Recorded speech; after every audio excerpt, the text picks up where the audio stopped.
करने वाला, तो ज्यादा देर तक क्रोध करना भी ठीक नहीं है। तो निवेदन है कि क्रोध को घटाओ।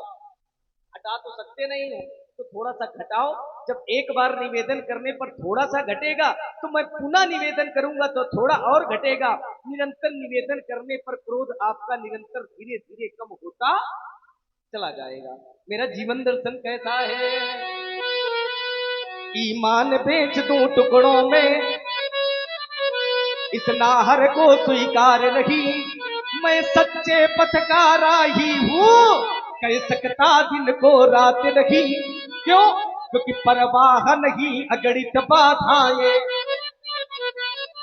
अरे आती है तो आने दो, अरे महानासिकी तिमिर घटाएं छाती है तो छाने दो।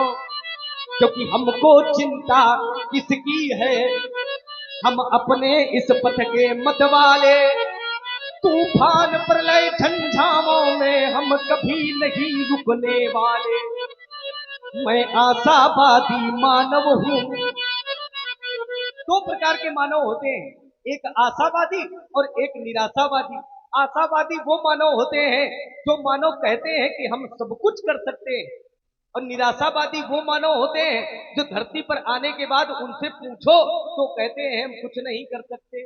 अंतर इतना है, आज अपने देश पर आशावादी राजा बैठा है तो चांद पर तिरंगा है। अगर निराशावादी राजा होता तो चांद पर तिरंगा होता या ना होता, लेकिन तिरंगे में चांद जरूर लगा होता। आशावादी राजा होने के कारण आज की स्थिति ये है कि चांद पर तिरंगा लहरा रहा है, और निराशावादी राजा होता तो चांद पर तिरंगा होता या ना होता, लेकिन तिरंगे में चांद जरूर लगा होता। मैं आशावादी मानव हूं,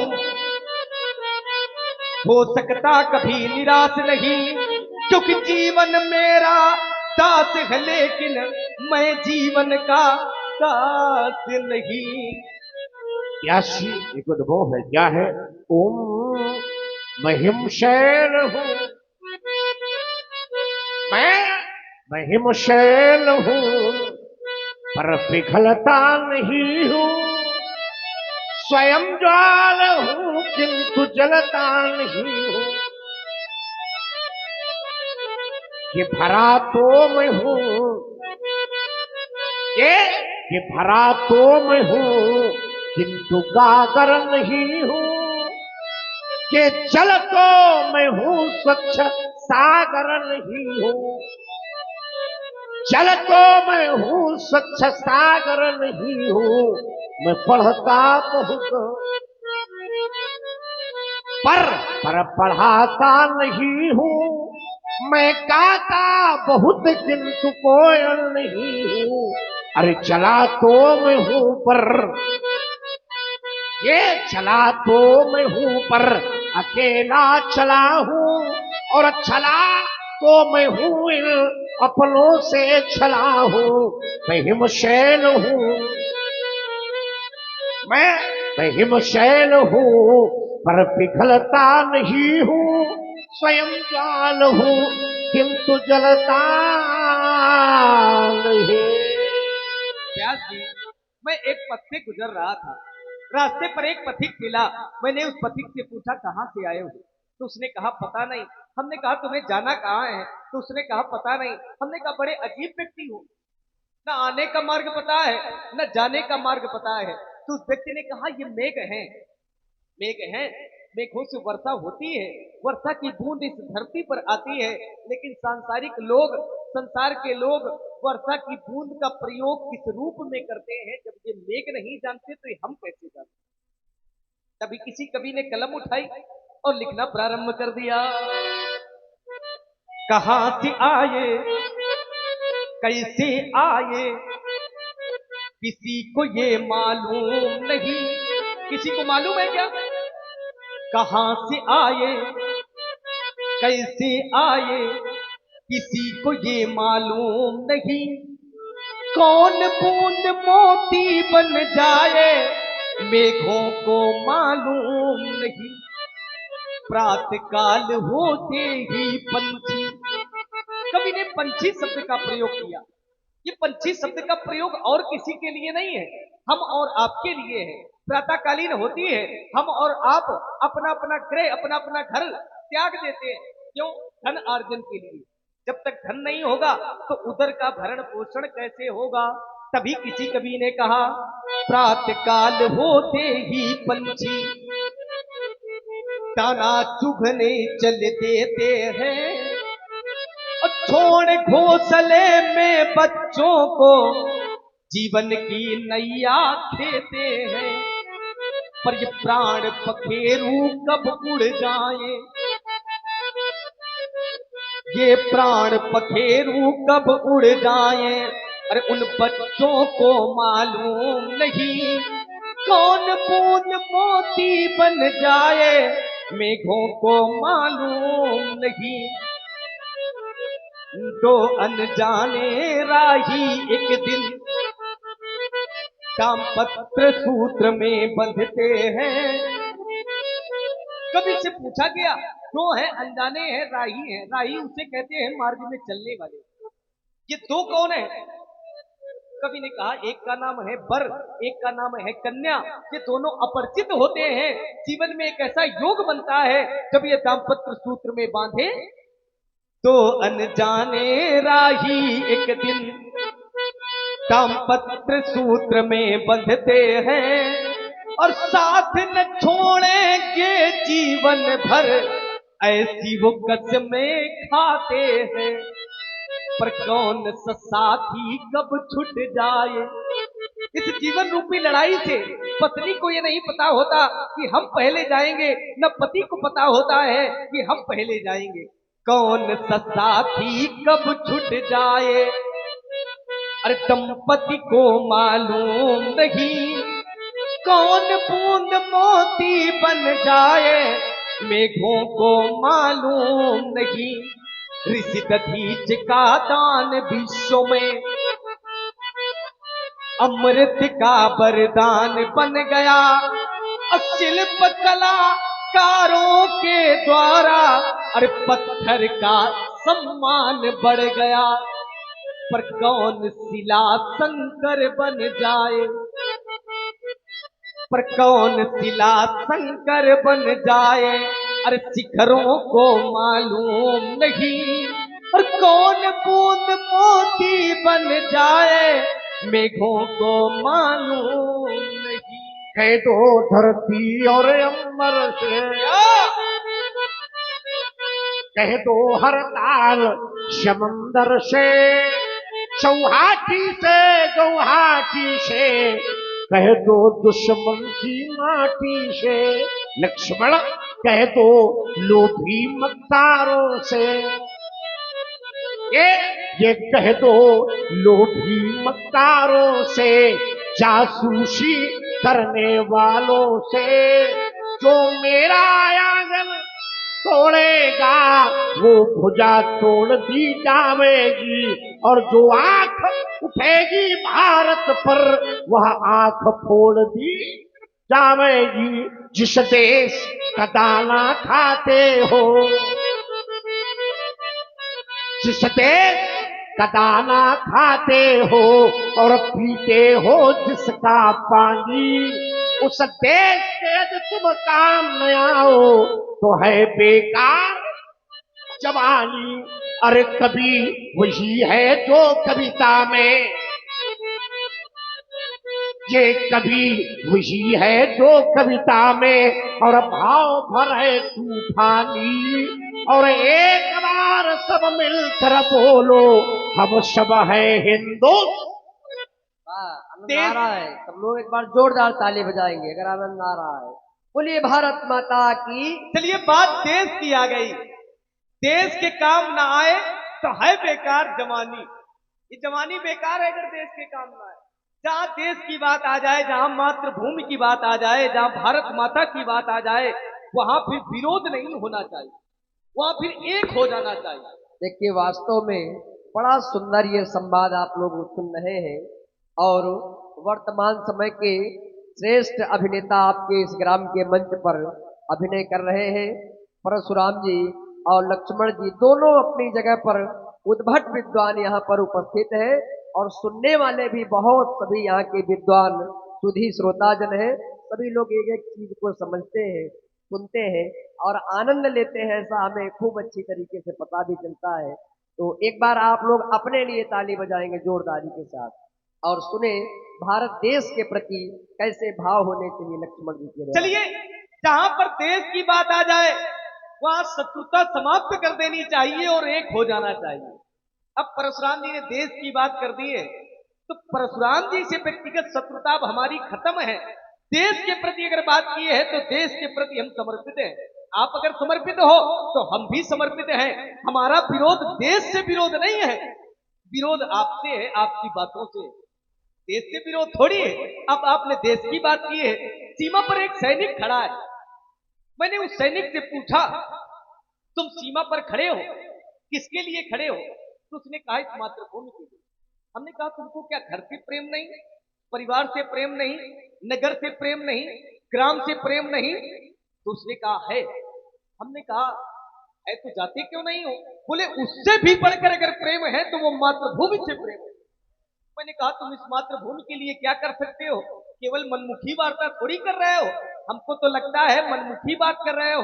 इस देश के प्रति कुछ कर सकते हो? तो उसने कहा, हाँ कर सकते हैं। इस देश के प्रति अगर बात आ जाए तो हम अपने प्राणों को हंसते हंसते दान कर सकते हैं इस देश के लिए। सीमा पर खड़ा हुआ सैनिक कहता है, मुझे न तन चाहिए, तन माने शरीर, मुझे न तन चाहिए न धन चाहिए, अमन से भरा या वतन चाहिए। जब तक जीवित रहूं इस मातृभूमि के लिए, और जब मैं मरूं तो तिरंगा का। चार पंक्तियां हैं। हम भारत के भरत खेलते, सिंहों की संतान से, कोई देश नहीं दुनिया में बढ़कर हिंदुस्तान से। इस मिट्टी में पैदा होना, इस मिट्टी में पैदा होना, अरे बड़े गर्व की बात है।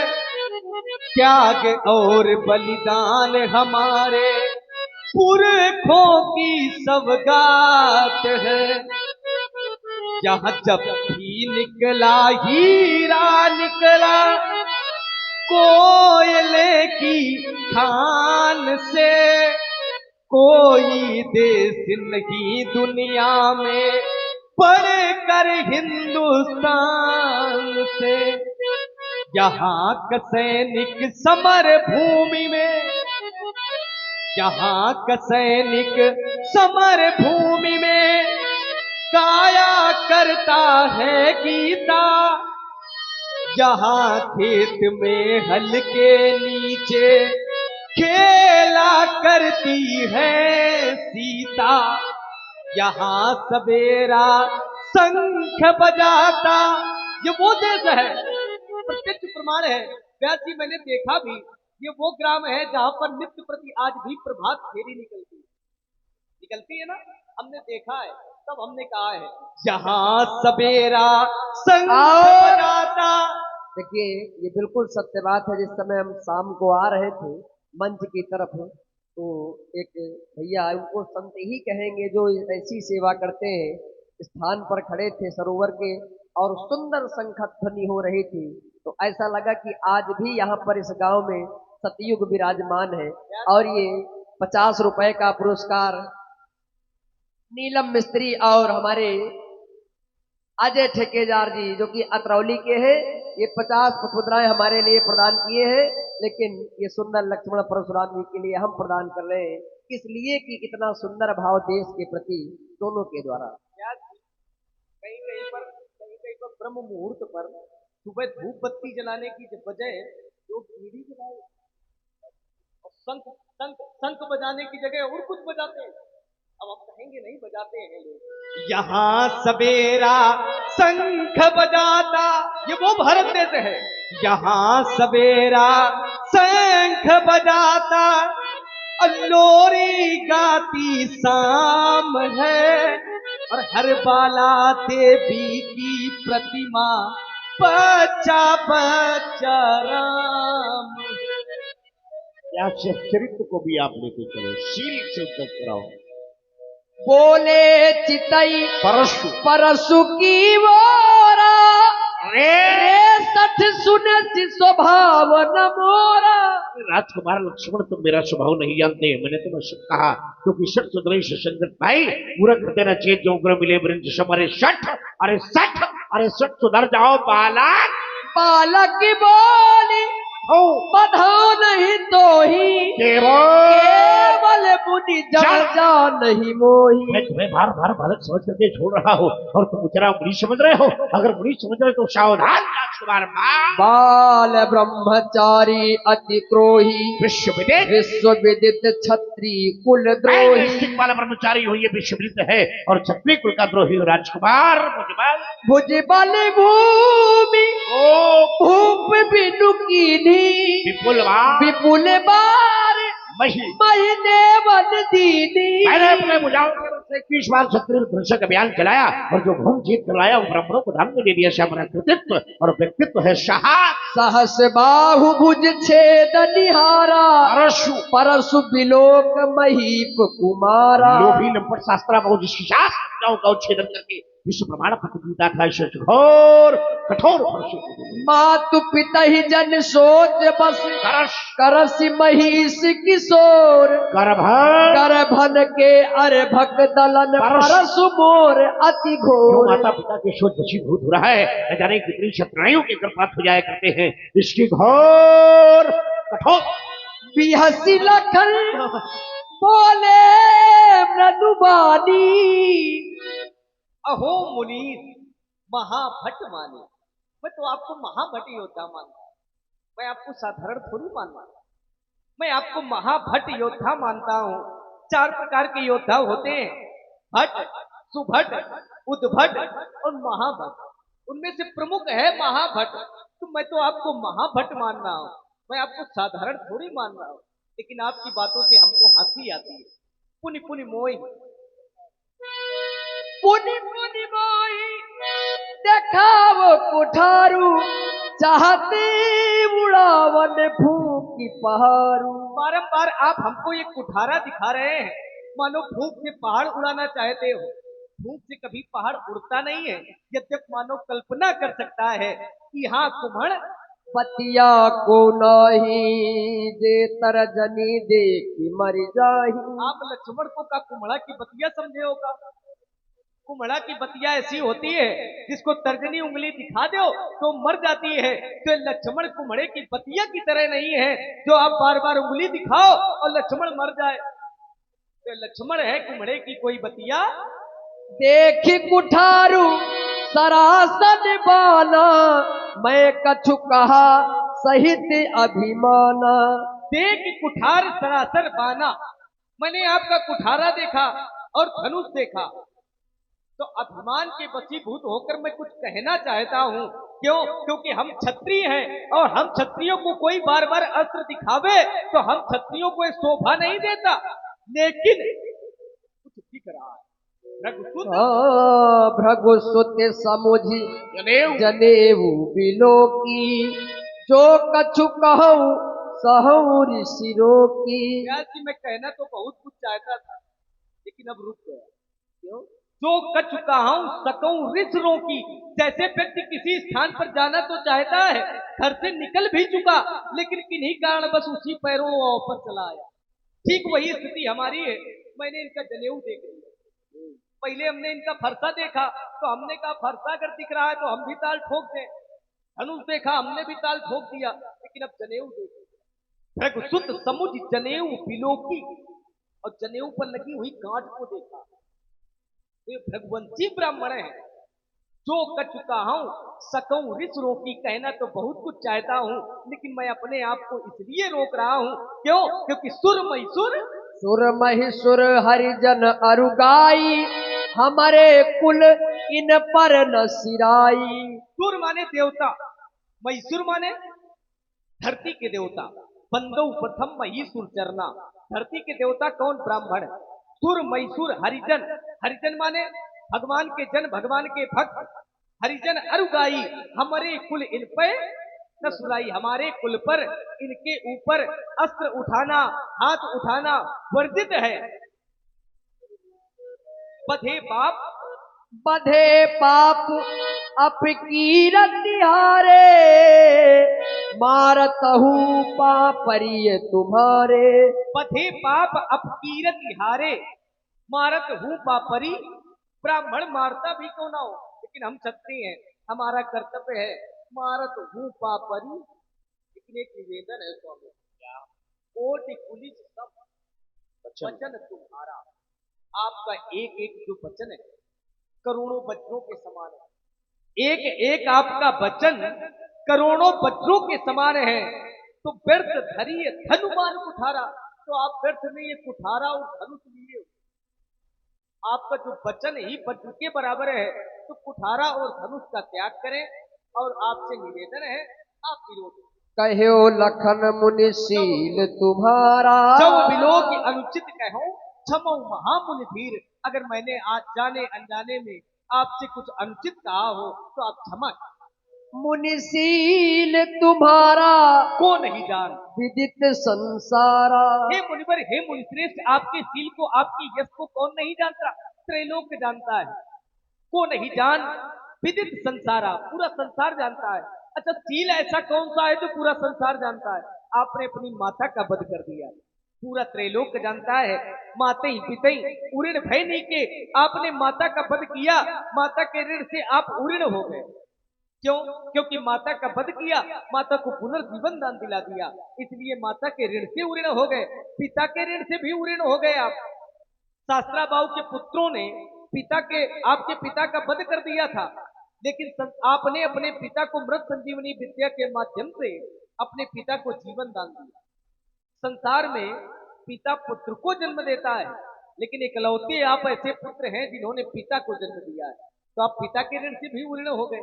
माते ही पिते उऋण भय लीके, लेकिन एक ऋण शेष रह गया, गुरु ऋण रहा सोच बढ़ दी के। गुरु का ऋण शेष रह गया, उसका सोच भी है तो जन हमारे माथे का आड़ा। जो गुरु का ऋण शेष रह गया वो आपने हमारे मस्तक पर काट रखा है। दिन चली गयो, यहाँ दिन चली गयो, वहां दिन चढ़ी गयो।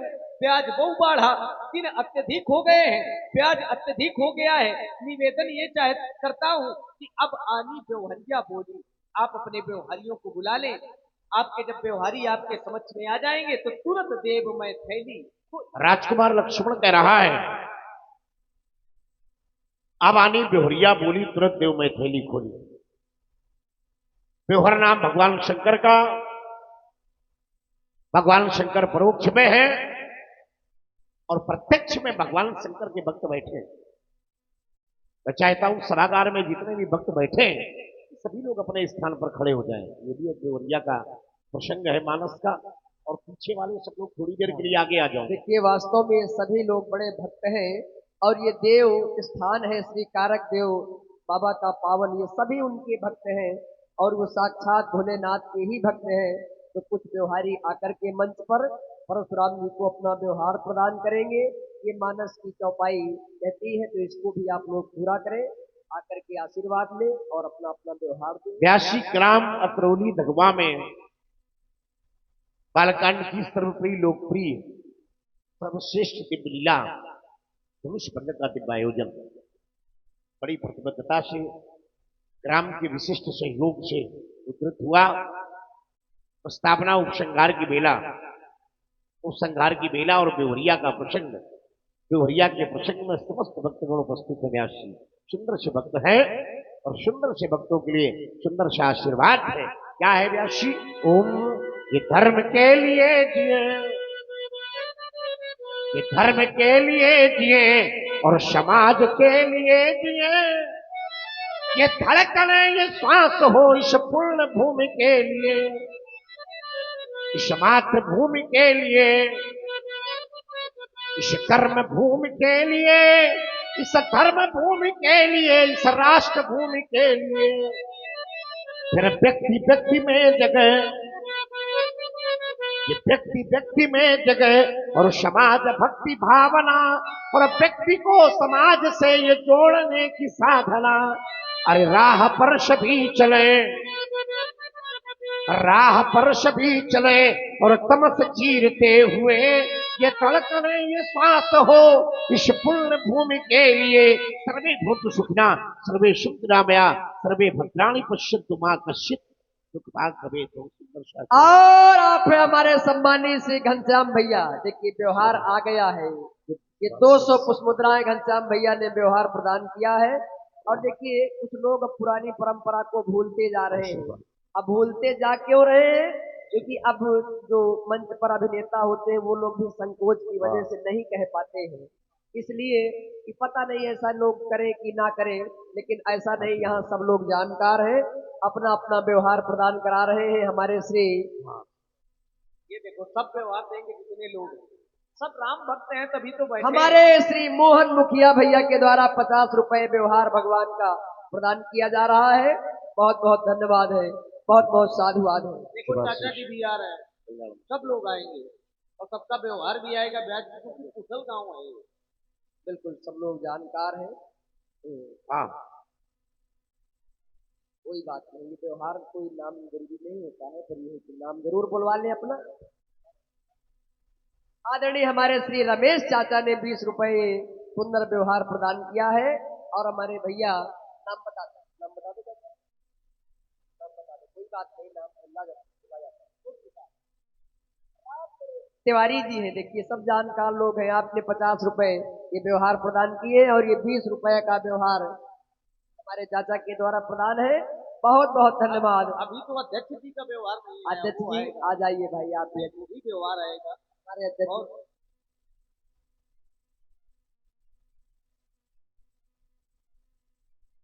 हमारे श्री राम नरेश निषाद जी ने ये व्यवहार प्रदान किया है। बहुत बहुत धन्यवाद, बहुत बहुत साधुवाद है।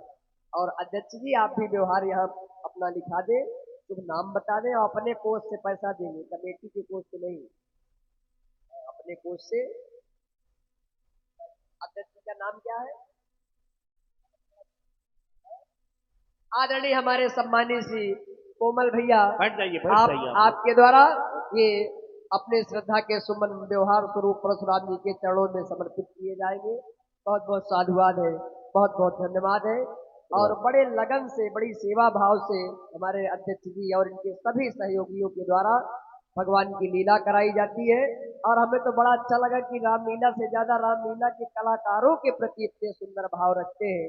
और सम्माननीय हमारे भैया अजय ठेकेदार जी, जो कि इस कमेटी के बड़े सुंदर सशक्त कार्यकर्ता हैं, आपके द्वारा भी ये 50 रुपए ये भगवान परशुराम जी को व्यवहार स्वरूप प्रदान किया और व्यवहार से ये इस ऋण से, गुरु ऋण से मुक्त किया।